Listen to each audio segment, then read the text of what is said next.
Hello, and thank you for listening to the Hilariously Unemployed podcast. I'm your host, Dana Duckworth, also known as the Big Speaker. My goal with this podcast is ultimately to get someone hired. I know all too well the impacts of unemployment and layoffs. My guest and I hope to provide insight and resources that will support someone in gaining their next opportunity. You can support the Hilariously Unemployed podcast and those who are impacted by unemployment by giving this podcast a 5-star review, sharing it with someone who's hiring, or someone who's hilariously unemployed. I hope that you enjoy the show and find some laughter throughout. Hello and welcome to the Hilariously Unemployed episode 18. I am your host and favorite opportunity seeker, Dana Duckworth, aka Speak Up Dana, but better known on this show as the Big Speaker. I am so excited to be with y'all here today. This is episode 18. It's the season finale, y'all. I can't believe it. I can't believe I've done 18 episodes of a thing. I did not even want to be a podcaster. People told me that I had the voice for it, and I said I never want to hear myself. I never want to listen to myself back, and I never want my words to live on that long. But apparently, that was all a lie, because here I am 18 episodes later, and this is the absolute favorite thing that I do out of all of the opportunities and all of the things that I do for work and to support myself and my family. This podcast, which pays me nothing but dust, is my favorite thing to do. So it is my least revenue generating activity that I do all week, but honestly, it's the thing that I pour my heart into because my mission is clear. I am going to get someone hired through this podcast platform. So whether it's today, tomorrow, or the next day, somebody will join the Hilariously Unemployed and provide someone with an opportunity for their next career journey. All right, y'all. So I just wanted to share that because I think I was like, am I emotional about wrapping season one? I don't think so. I'm feeling pretty good. I'm on Coke Zero, Coca-Cola Zero. Relax. Uh, I am feeling really, really good though, and excited that we are wrapping. I have a very exciting announcement also. So this is the season finale. There will be no more podcast episodes for 2023. I'll be back with the vengeance in January of 2024. But what do we have for you? Well, when you're unemployed, you no longer get those invites to the holiday party. So myself and one of my former guests who's in the audience, Jay Russ, decided to collab on a holiday event for the unemployed. So join us for our virtual Hilariously Unemployed podcast party next Friday at the same time we record the show, 3 to 4. It'll be on Zoom, so you'll finally get to see the face behind the podcast. You'll get to learn more about Jay Russ, hear what she's been up to since her episode. Other hilarious plan to attend. Sponsors will be there as well. Supporters of the podcast. We're going to do some trivia. I've already had some amazing sponsors reach out and say that they will do some coaching hours. So we'll have giveaways. Ishia Shepherd, the joyful leader who has been powering me with Dunkin' Donuts gift cards, is going to power one of you with a Dunkin' Donuts gift card if you join. So look forward to that. The invite is already out. If you want to attend, fill out the registration form and we will make sure that you are there. We're going to have a good time. Y'all know how I give it up. So it's going to be lots of laughs, lots of fun, and we are going to make sure that we're providing you with some resources through our prizes and our raffle giveaway. All right, so that's enough about me and everything that I've got going on. Let's get into the show and the reason that you are really here. I am so excited to invite my last guest for the season to the show. This is probably the perfect way for us to culminate the season of Hilariously Unemployed that we've had. Today, I'm welcoming Darla Bishop, and I'm excited to welcome Darla Bishop. One, because she's a military spouse. And if you know about me, I'm here in Virginia, and we have the largest Navy base. So I'm very familiar with the plight of the military members as well as their spouses. They are constantly charged with having to relocate, support their spouses, and we're so thankful and grateful for the way that they protect and honor our country. She also is an author of a book. And what better way to end a season about hilarious unemployment than to talk about some financial literacy and how we can better support ourselves and our family with her book, How to Afford Everything. So I am so proud and so excited to be finishing my season with a doctor. Darla Bishop, please say hello to the hilarious. Hello, hilarious. I am so happy to be here with you today. I like that was an awesome introduction. I could hear like the do do do do do. It was like I heard the music played in my head as you were talking. Like, thank you for that. I feel like even more pumped up. Hey, you should, and this will go on podcast platforms, so you can chop that thing up and use it to introduce yourself wherever you want to. Ooh, noted. Maybe I should start doing that as well since I already have so many jobs. Maybe I should start selling intros and I'll be like people. Yeah. I mean, maybe that would transform this to your least revenue generating to like generating some. Yeah, I mean, if it could be my most revenue generating in 2024, I would absolutely love that. So again, if you want to sponsor an And episode, wish for because if it's the most generating, it might mean that nothing else is paying you. So don't do that. you know what? Let's keep everything generating bucks into my pockets. Okay, big Thank bucks. yes, thank you. That's right. All That's right, right. darling. So, how we start every show here is asking our guests how long they've been hilariously unemployed, but you are overly employed. So, tell us if you've ever been hilariously unemployed. Yes, I have been hilariously unemployed, and it was quite hilarious because I do not do well. And so, for those of you who are listening who are struggling with being unemployed because you're like, what am I supposed to do with my day and my week and my life? I was there with you on the couch. Like, you can only make so many fancy dinners before you're like, okay, but really, like, can somebody give me a spreadsheet to sort or something? Yeah. And so the last time I was hilariously unemployed was in a move from Michigan to Washington, D.C. I was like, I've got a couple degrees. I'm smart. It won't take me long to find work. It took me a nice 7.5 months to find Wow. work. And part of it was at that point, I didn't understand the importance and power of networking. Yes. So once I figured that out, thanks to reading some books, because part of the reason I wrote a book is because I love to read books to help me solve my problems, and some guidance from some good mentors. Like they were like, well, go meet some people and then maybe you'll get a job. And I was like, oh, okay, I can do that. I'm gonna try it. And it worked. Yeah, we talk about the power of community and networking a lot here on the show. A lot of the networking I have done, either through the show or here on LinkedIn, has really afforded me some great opportunities. And then, of course, you make relationships in person. So the power of networking, like, it's true, y'all. You can't just be at home making those fancy dinners and thinking that your next opportunity is going to fall in your lap. Of course, we're all applying and looking for those roles, but people are the path to employment. Okay? Let me say that Right. again. People are the path to employment. So who are your people? Who do you know? Who loves you? Who doesn't love you but thinks that you do a great job? Hit them up too, because people are the path to employment. So, Darla, can you tell me what industry or what role you had when you were hilariously unemployed and kind of how it all went down? Yeah. So at the time before we moved, I was working in academic research. So working for a large university doing research in public health and public health policy. And it was the type of job that really wasn't at all mobile. And so I think I got a special exception to maybe do 2 weeks remotely to finish up one project that was very close to ending, but I wasn't going to be able to finish it before we moved. And so I had to go through several layers of permission to work remotely from a different state to close out a few reports and get everything to the principal investigator. That's the person who's in charge of a research project. When we moved to DC, my plan was to find either another academic research job, so go apply at universities, or I had this dream of going to work in health policy, whether that meant working for a legislator, since we'd be in DC, or working for one of the big nonprofit or non-government organizations that also does research, like the Trust for America's Health or the such and such for healthy families. And applying for jobs, I remember I kept a spreadsheet because I am dangerously organized. Like it works, but sometimes it's dangerous. And my spreadsheet got up to 217 jobs that I'd applied to. Wow. And I think among those 217 jobs, I had amassed about 115 or so versions of my resume. Wow. That's a Yeah. lot. That's a job to do that job, to get a job. Yeah, it is.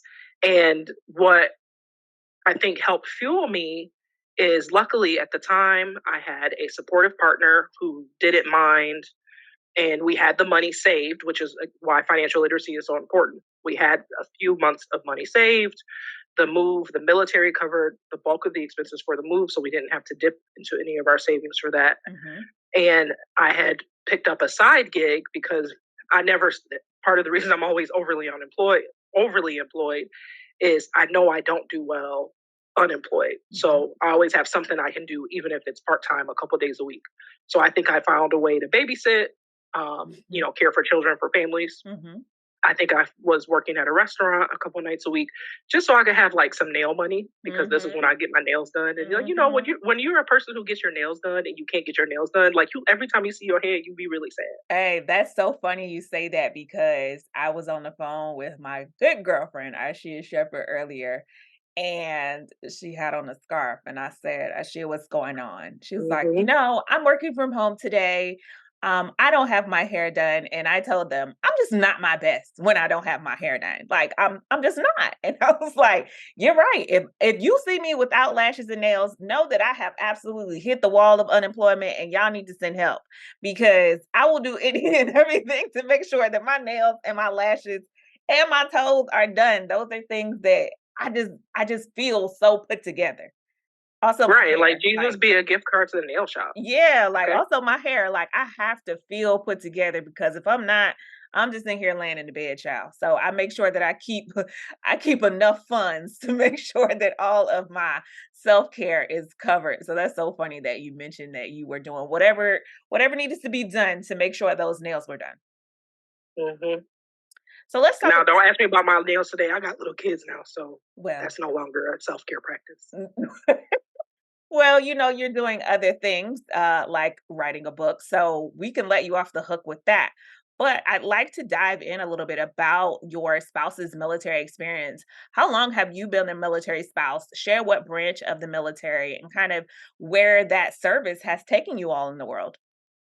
Yeah, so I have been a military spouse for 10 years. We Mhm. got married in 2013, but had been in a mostly as serious of a relationship you can be in when you're in your 20s Yeah. for like 6 or 7 before that. Mhm. So this is a person who I've been in a relationship continuously with for like, I think like going on 20 years Wow. come 2024. Mhm. And he actually kind of did a little bait and switch on me. When we were in college, he was doing ROTC. And I Mhm. remember like kind of early in our relationship, I was like, oh, so are you going to be in the military? Is that why you do ROTC? And he's like, no, my mom used to work for the military as a civilian. And she told me I should do it for scholarship money. Mhm. And it's cool as heck that I get to like climb on walls and like I have these really cool pictures of me like holding big machine guns. And I feel like it'll be good memories for me to have when I'm older. And I was Mhm. like, okay, sounds good. And then when he went to graduate school, I had already finished graduate school the first time. He was going to graduate school. He was like, hey, since I'm going to do this master's degree, it actually makes sense for me to take some additional scholarship money. But in order for me to take that money, I need to make a commitment to the military.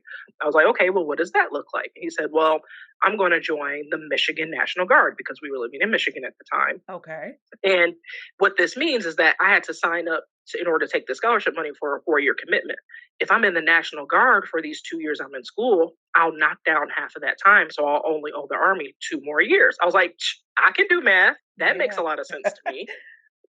And then in the middle of that, he was like, oh, and by the way, I actually have to go on a deployment. So I'm Oh, going to take 1 year off of school to go on this deployment, but I'll be back. And the timing is actually going to work perfectly. I get back like 2 weeks before the semester starts. So I'll just miss exactly the academic year, come back, finish my second year. And now I'll only owe the Army 1 year when I graduate. I was like, okay, the math, I can still do math. Okay, it's fine. mhm. When he comes back, he's like, yeah, so it turns out this is going to be my career. I'm going to be in the military like forever now. And then the Like, what? math was not math and no more. Right. I was like, wait, 2 and then 4, and then how we get to 20? And then he was like, well, actually, it's going to be like 23 and a half Wow. because in order for me to retire with full benefits, when you're in the National Guard, some of that time doesn't count. It counts part time. You don't get full credit for that time. So, Mhm. in order for me to be eligible for full retirement benefits, I'll probably have to be in the military about 23 and a half years total. I was Okay. like, wait, wait, what happened to 1 week in a month? It was cool. I like the 1 week in a month. That was actually the weekend I'd organize the house. I'd redo the kitchen. Mhm. I'd like do my thing. I play my music. I eat my Indian food because he didn't really like Indian food. Mhm. I ordered my sushi. Didn't have to share. It was awesome. But not wait, now we're in the military for 23 and a half years. How Wow. that happened? What year is he on now? We're on the downslope actually because he can retire 2032. And will he? It, ooh, I mean, we have to do a whole episode on this.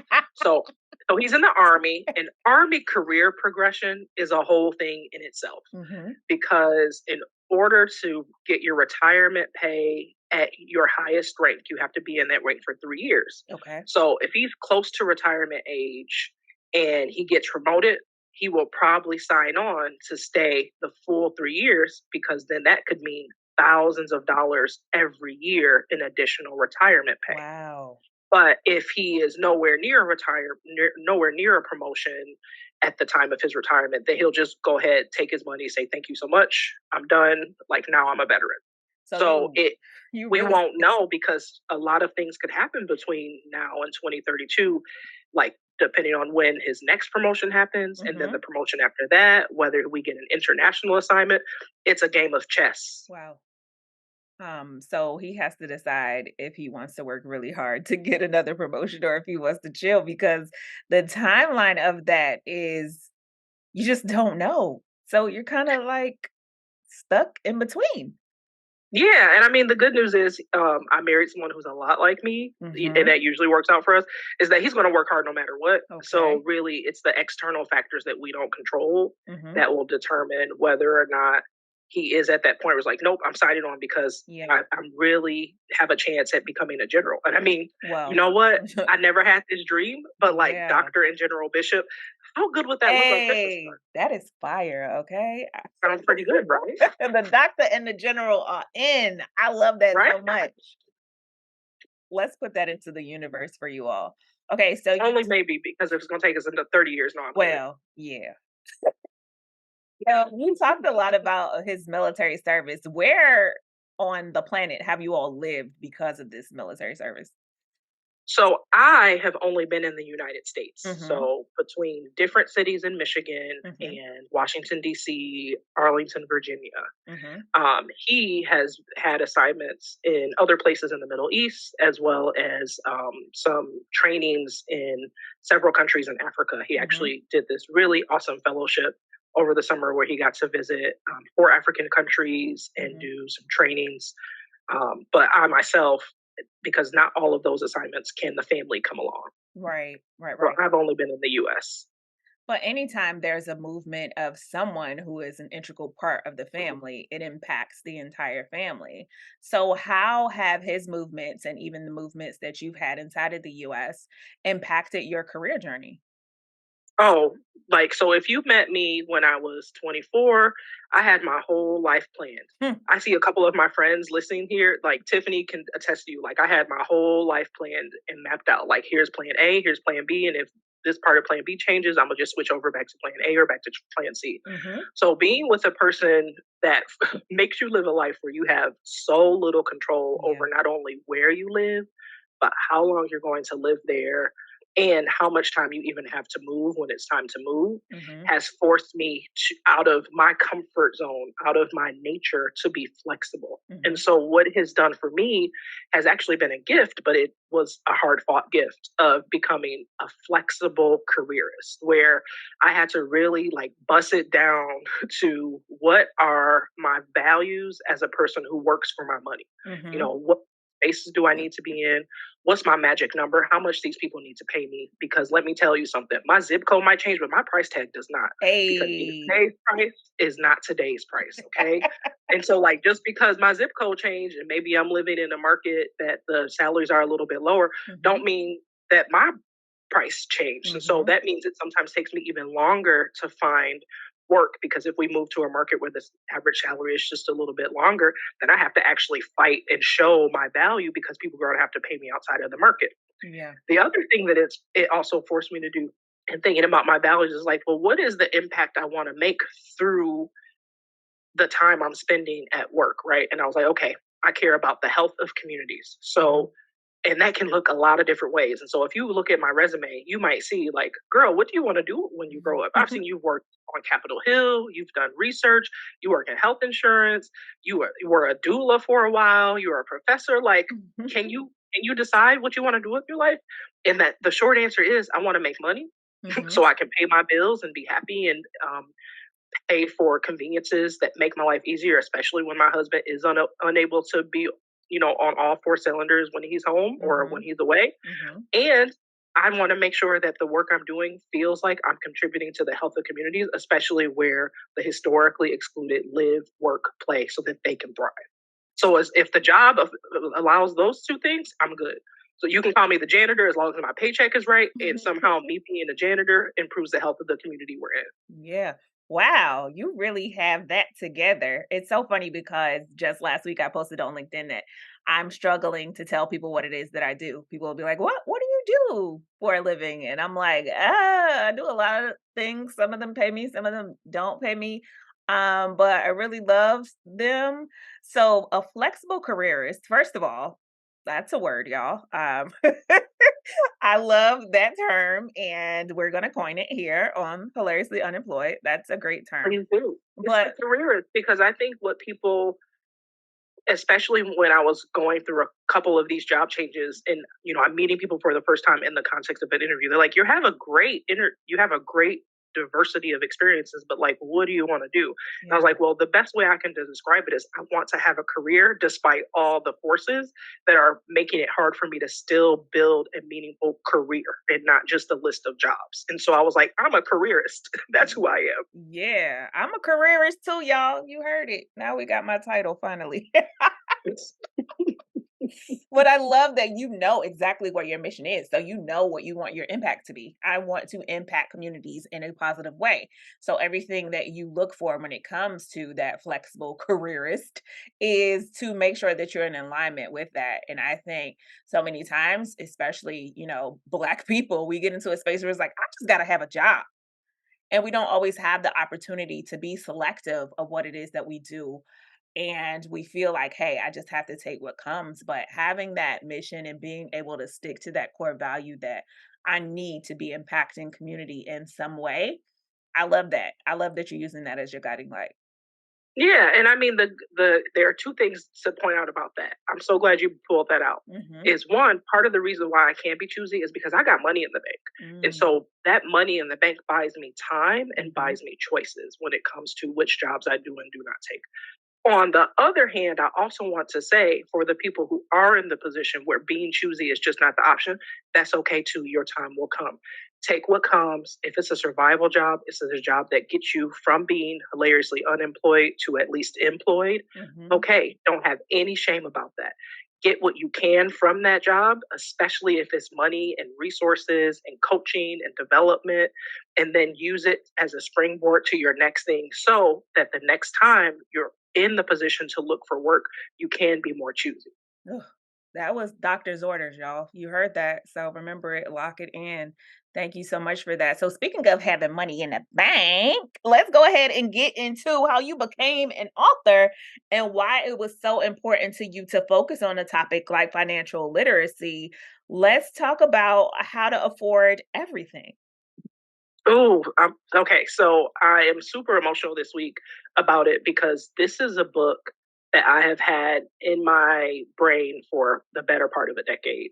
And so this week I got to actually hold it in my hands. And I Mm, was like, whoa, like mhm. it's like really here. People can read it. People can hear these stories. People might learn something from me. And like I'm getting chills even talking about it now. So I'm gonna calm myself down. Oh. And part of the reason I wanted to write this book is because in my own journey, I had to unlearn so many things Mhm. about money, about how to talk about money, about how to use money, about how to earn money, about how to keep money, about how to save money, about how to feel comfortable with having a little bit of it. Because I Mhm. grew up in situations where we frequently went through cycles of feast and starve.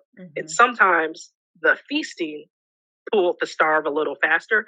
But when you're tired of being poor, when you are living a life of poverty, sometimes you just need to treat yourself. You need a treat yourself day, Yeah. right? And Mhm. so I remember having to really build some things, not only in my practices and my habits, but in my body. Like I had to make sure my body knew that if we did these things in a certain order, if we made certain types of choices about our money, about how we spent the money, about how we earned the money, about how we used our time, that my body, you can trust that we won't be poor again. Mhm. Like, it's okay, body. Like, trust me. Like, Mhm. we're going to go to these 3 jobs this week because these 3 jobs help us get that dollar amount that we need this week to pay all the bills and to put money in our savings account and to be able to send money to mama if she calls and she needs it. Yeah. Right? Like, the 3 jobs is what's doing that. So I know the body is tired, but this is temporary. If we do this for 1.5, maybe 2 years, Mhm. we will set the foundation. Plus, with your education and the things that you're reading about in books about how to use money, about how to have a career, about all these different things that you'll need to know, like, body, I need you to trust me. It's going to be worth it. But it Mhm. took a lot of work to do that.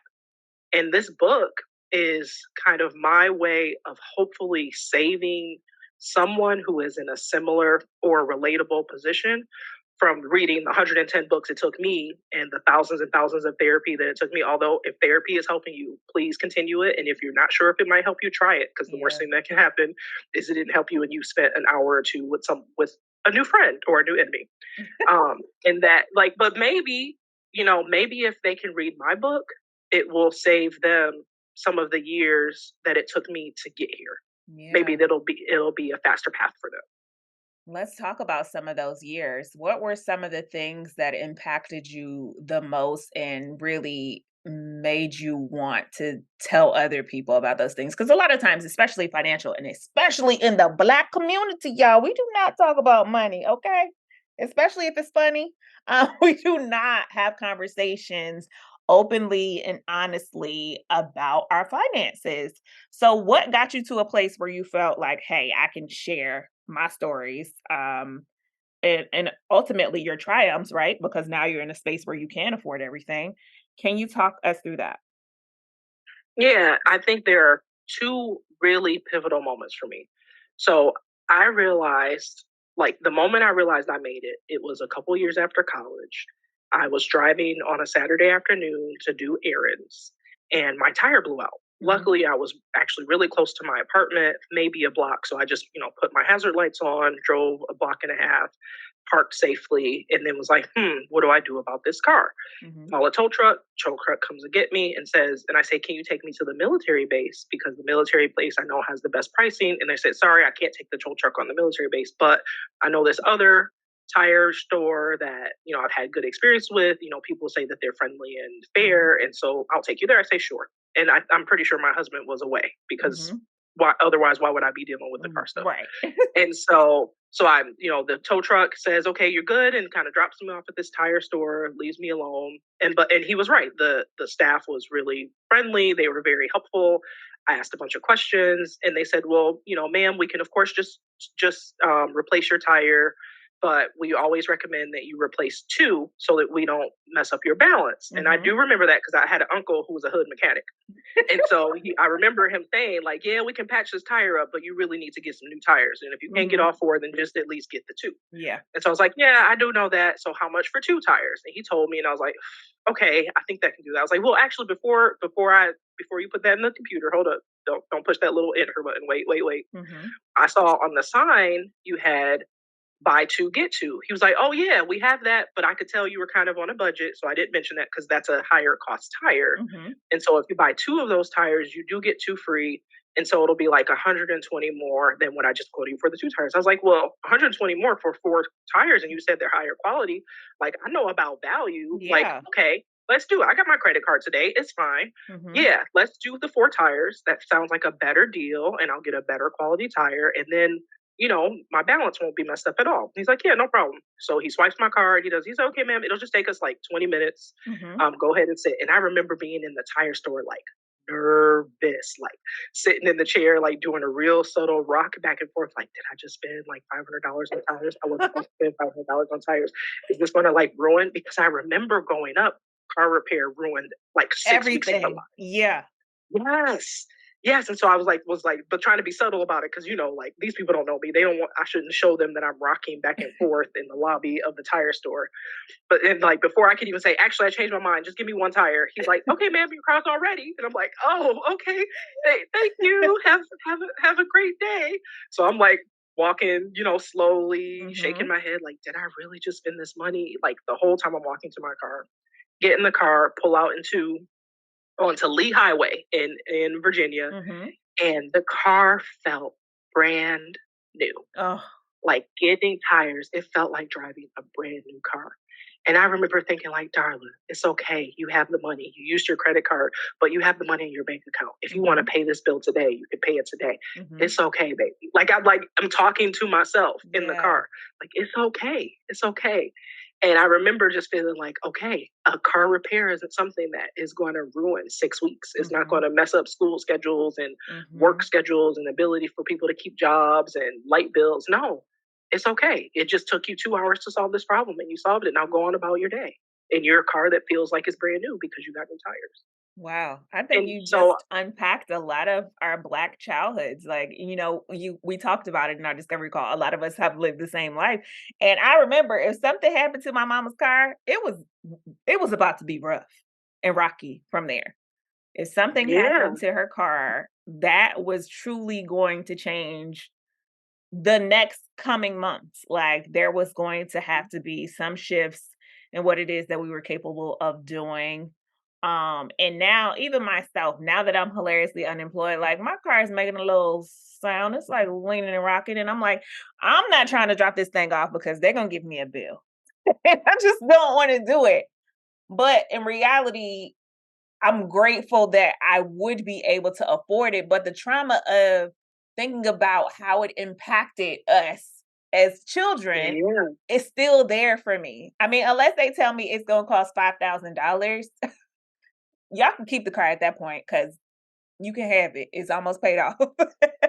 But I can afford it, and I am in a position to be able to afford it, but something in me is just like, "Hey, it's right before the holidays. If you go, you got the news, so now you gotta act on it. Like, what are you gonna do? What are you Right. going to do?"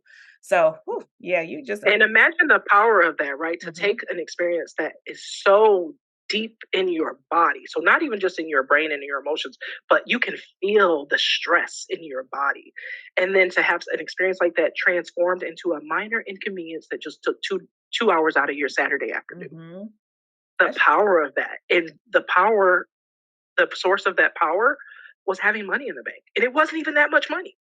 It yeah, wasn't like I had millions of dollars. I just had like a couple thousand yeah. as a backup. That's transformative. Thank you so much, doctor.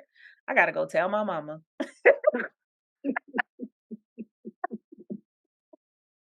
Okay, let's get back to the book. Can you tell us some of the names of your chapters? Oh, okay. So the I had some fun with this because I thought, Mhm, if it's my first book and if I never write a book again, then it needs to at least be fun. And so the first chapter is sorry, I can't even get it out because like just reading this chapter, I'm like, you really did this. Yeah, Like you it's you real you money went talk, there, right? yeah, And so like real talk, but about money. So mhm, real money talk. So my husband, who I didn't let read any of the book mhm, at all while the whole time I was writing it, he was helping me. I was signing them. He was helping me pack them in the box and put mhm, little book notes in them because he was being a good helper. yeah, And he was like, "Oh, let me read this." And I was like, "Okay."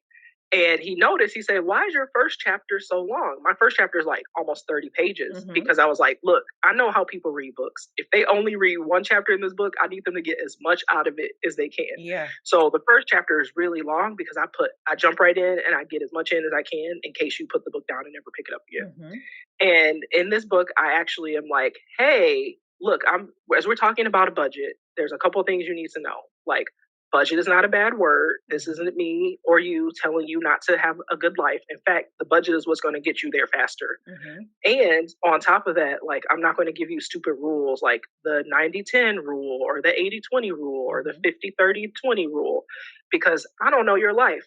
But the funny part about it is you might not either. So the whole point of this chapter is for you to figure out where your money is going today mhm, so we can then build where you really truly need it and want it to go so that you can afford everything. mm, okay. Real money talk, y'all, chapter 1. Give us another one. And then, shout out to Riri and Jay because I'm a businessman. In chapter 4, when we talk about savings, I, of course, name that Umbrella, Ella, Ella, hey, hey, hey. I love how Black this book is. Yes. I mean, I am me and she is her, okay? Like, how about that? And then in the career chapter, because, as somebody who's really had to navigate my career, I was like, I got to put something in here about navigating your career and how to build one and how to be strategic about it. Because sometimes people just get a job and then get the next job, which is fine. If that's working for you, cool. Yeah. But for somebody like me who has to be really thoughtful and strategic, I was like, maybe I can give some of what I know and have learned, not only from my experience, but from reading to other people to help them make their career a little bit better. And so chapter 8 is called Minding the Business That Pays You. That's the only business I want to be in next year, for real. Mhm. And in this chapter, when I talk about the career, one of the things that when I talk with students, because I also kind of wrote this book with younger people in mind. And when I say younger people, I mean like people in like the 20 to 40 range. And the reason for that is because when you're like late 30s and up, your money needs are probably different than somebody who's just starting out as a recent college grad or someone who's just like starting their life as a full-fledged adult. Right. And so I really wrote this book with that person in mind. Now, anybody who reads it can get something from it. But just so you know, like I did write it with that person in mind. And in the career chapter, when I talk with young people, one of the first things they ask, is like, oh, well, Dr. Bishop, can you look at my resume? I'm like, okay, yeah, I'll look at your resume. I'll look at your LinkedIn in a minute, but show me your budget. And I'm like, what? What you mean, show me your budget? I said, show me your budget, because let me tell you what, if you are on a serious job search and you don't know your budget, you are missing a key ingredient to your job search, because if you don't know how much money you need to make at this next job, you're going to leave something on the table. Wow. You are almost guaranteed to miss out on something you need because you don't actually know what you need. So show me your budget. And they're like, well, I don't have one. I said, oh, congratulations. You are talking to the right person. I got a spreadsheet for you. What's your email address? Wow. Okay. Call me back when you're done filling it in. As what Ashia would call an elder millennial, I'm 36. I'm 36. I have never had that thought. So thank you for that. I definitely saw some hearts coming up in the chat because we just thinking about getting a job. I'm thinking about it's my budget, and we just want to be highly paid, but we don't really sit down and break it down and really think about it in that way. So that's awesome. Right. And think about it. If you know your numbers, then it's much easier to slip tiny clues about what your needs are as your conversations with interviewers progress, so that when you get to the end where they're like, you know what, we love you, we want to hire you, and they offer you something that is nowhere even in the same universe, because you have been able to give clues and hints along the way that were subtle, that were clear, and that you were able to be unwavering about. I'll tell you what, can I tell you the story? Do we got time? Oh, yeah, we got time. Okay. One of the, so when I was in my first job, my first full-time job, now I had like 17 jobs before then because I always worked 2 or 3 at a time when I was in college and grad school. But when I was in my first like professional 9-to-5 job, I was riding a bus one day, and somebody who I'd gone to grad school with but hadn't seen in a couple of years said, Darla, I'm so glad I saw you. I was just thinking of you. Like, the universe brought you to me. I was like, okay, it's good to see you. Like, I didn't even like this person that much. And so I was like, I don't know why you wanted to see me, but it's okay. It's fine. So I'm like, yeah, it's so good to see you. Trying to be nice because I don't need to be not nice. And she said, well, actually, I just found out I got into a PhD program. I'm like, oh, that's cool. And also thinking in the back of my head, I didn't know you were smart enough for a PhD program, but that's awesome for you. I know I was not a nice person in my 20s. I've had much more therapy. I've had much more therapy now. So like I'm much nicer now. But at that time I was not so nice. I can attest. So, she is very nice now, y'all. I didn't know her in her 20s, but she's very nice. The self-awareness so she is goes real. On to tell me, yeah. And so she goes on to tell me, so I got into this PhD program and I've been so nervous about quitting my job because I need to give my notice like really this week, or else it's not going to be fair to the team. And I was like, oh, okay. So I'm still listening for where I come in. She's like, this is perfect because you were one of the people I thought about because I wanted to give them a couple of resumes of people who could take over for me. And I was like, oh, okay, but how much you make though? And she told me she was making like 30% more than I was making. Okay. I was like, oh, okay, bet. Yes, I will send you my resume tonight. So I got home. I sent her the resume right away because I was like, I don't even want to change jobs, but for a 30% pay increase, Mhm. sounds like something I should do. So I sent her the resume. The next day, she texted me and is like, Darla, great news. They loved your resume. You're going to get an email from so and so in the office. They want to interview you. And I'm Okay. like, okay, cool, no problem. I have no intention of actually taking this job because Mhm. at that time I was actually working for an amazing boss who was teaching me so much about balancing life as a parent, about managing people, Mhm. about managing your manager. Like I was learning so much in the tutelage of this manager and I was happy. Like I was good. I had a flexible work schedule. She didn't give me no problem about my extra jobs. At that time, I was also working as a doula. And so I would be randomly send her an email like, hey, just so you know, I have a baby due in 2 weeks. And so Girl, I might I'm disappear. not gonna be there. I gotta Yeah. deliver a baby email. Yeah, like I might disappear for 2 to 4 days over the next 2 weeks, and she'd be like, "No problem, good luck. I hope, Wow. hope, happy birthday to the mom." Like she was super cool, right? Mhm. And so Mhm. I had no intention on leaving this job. So I was like, well, and I told my boyfriend at the time, who's not my husband, I said, well, since I don't really need this job and I'm happy where I'm at, I'm gonna try something in the interview Mhm. because like it's okay. I'm not going to go too far because I don't want to embarrass the girl who referred me, Of right? Like course. because right? I don't want to embarrass her, so I got to do good enough in this interview. They're like, you know what? That was a good recommendation. Thank you so much. She's just not a good fit. But I'm gonna have a little fun with this because I've got nothing to lose. Mhm. And so I go to the interview. It's going well. I actually share about how much I really love working where I work. And so they finally, kind of at the end, after we've danced around a little bit, the director of this lab, it's a research lab, says, well, Darla, if you love where you're working so much, what would it take for you to even take a job? It doesn't sound like you're trying to live. I was like, oh, yeah, I'm absolutely not. I took this interview as a favor to Katie because I know, right, like that she was excited to present some good candidates to you. I'm happy where I'm at. So it would take a strong financial offer for me Mhm. to leave where I'm at. And they said, okay, well, thank you for sharing. It was really nice talking with you. Have a nice day. So I left the interview fully expecting that, like, I want to go hear from these other people again because I sat in these people's faces and said, it's going to take a strong financial offer for me to leave Yeah. my job. Don't you know that within 48 hours, I had a strong financial offer? Hey.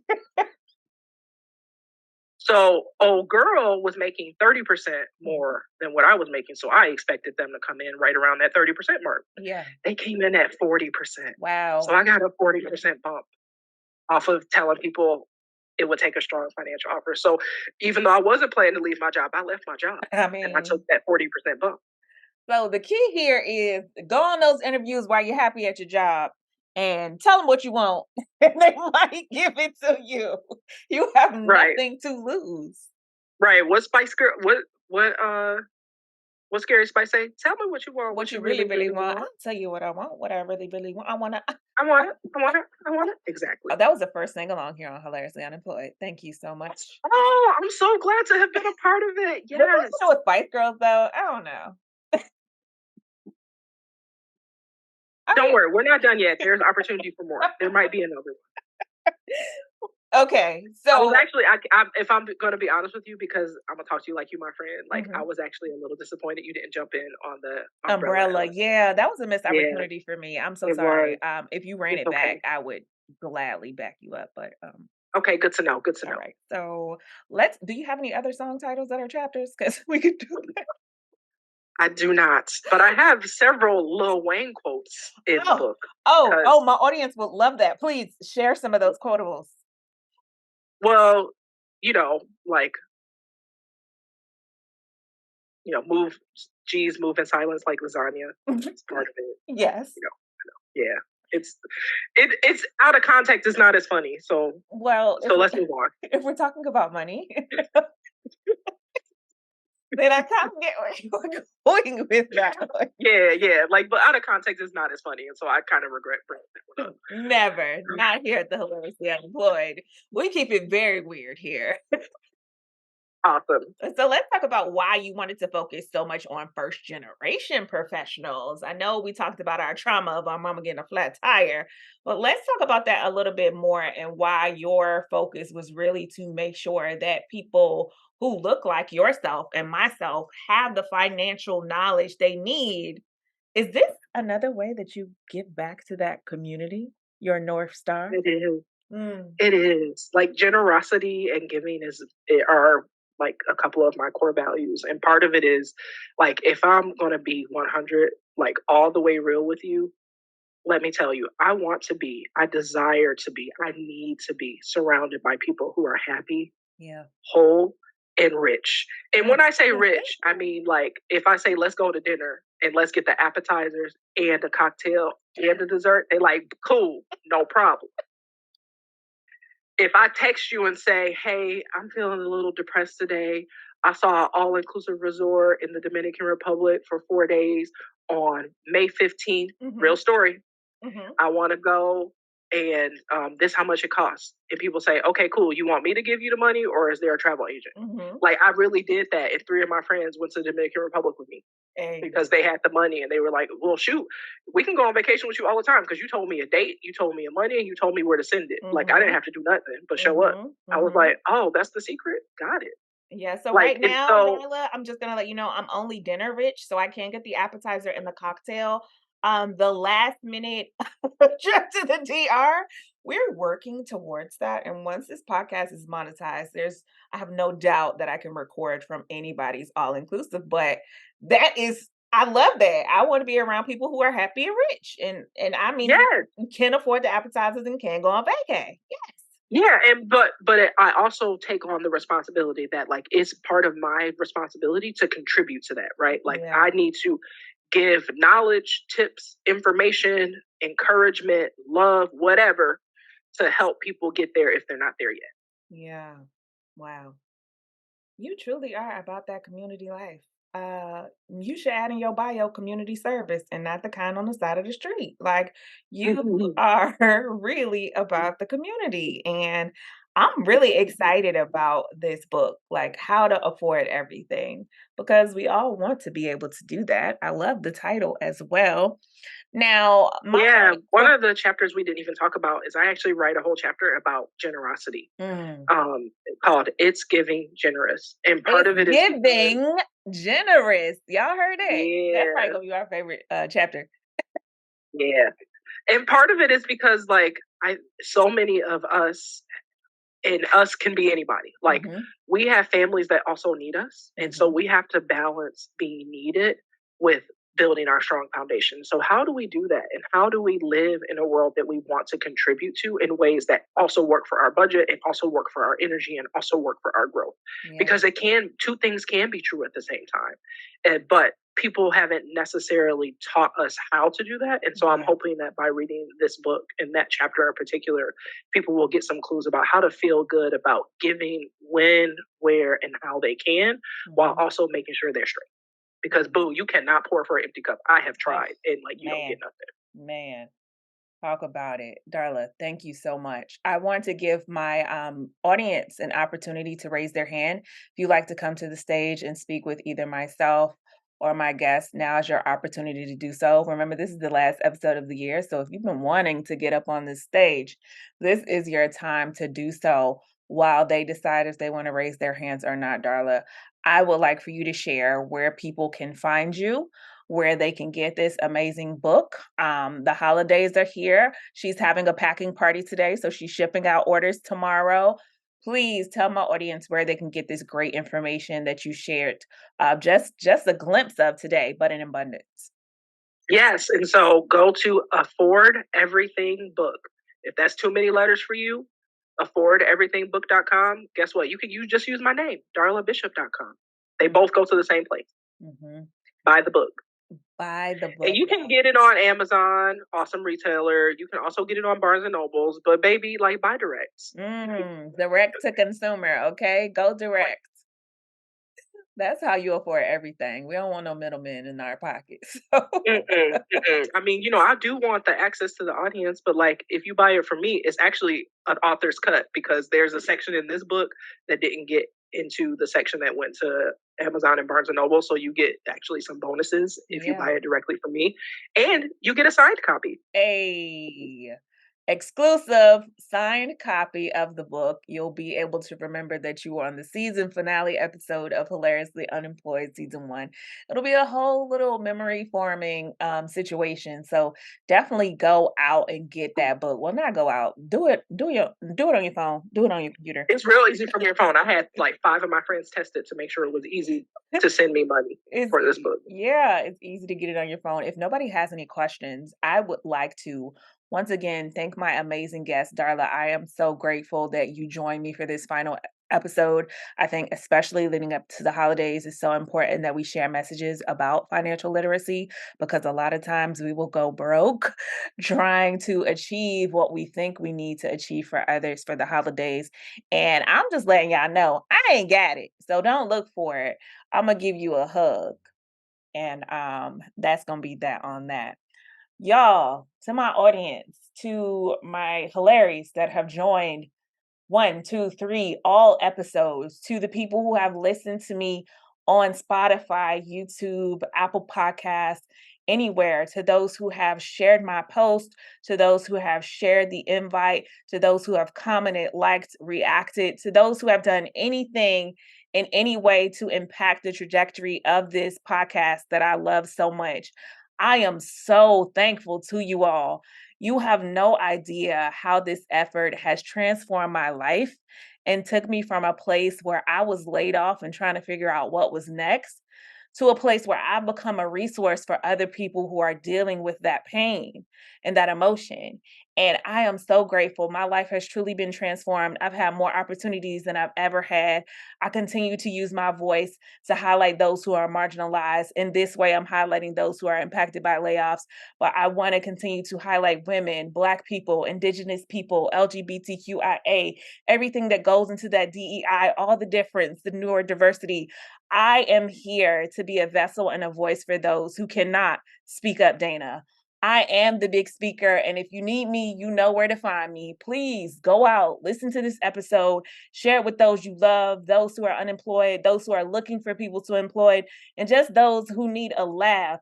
Give me a 5-star review, comment, like, subscribe. It really helps the show grow. I'm about to go before I cry, but this has been season 1. Episode 18 of the Hilariously Unemployed. See y'all next week for the party, people. I'm out. Bye.